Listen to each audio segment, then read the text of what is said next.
High বন্ধুরা, আজকে তোমাদের সাথে শেয়ার করো মা আজকে কী রান্না করছে। মা দেখতেই পাচ্ছ এখানে রান্না করছে আলুটাকে ভাজছে মা। তো আজকে মা রান্না করবে পোস্ত আলু। তো তার জন্য আলুগুলোকে আগে ভালো করে ভেজে নিচ্ছে। আর আগে যে রান্নাটা দেখালাম সেটা হলো লাউ দিয়ে মাছের মাথা দিয়ে একটা মা তরকারি করেছে। তো পোস্তর জন্য আলুটাকে মা ভেজে নিচ্ছে। তো মা আজকে রান্না করবে পোস্ত আলু। আর এখানে পোস্তটাকে পেস্ট করা হয়ে গেছে মিক্সি দিয়ে, আর এখানে বেগুন ভাজা হয়ে গেছে।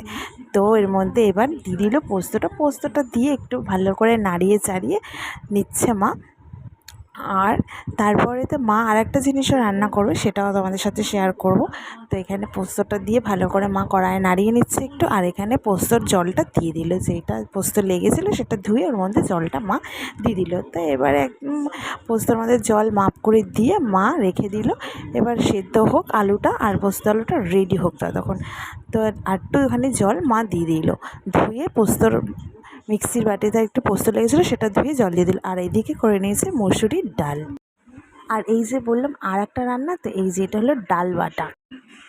তো মা করছে ডালের বড়া। তো আজকে পোস্ত আলু বেগুন ভাজা ডাল, আর এদিকে ডালের বড়া।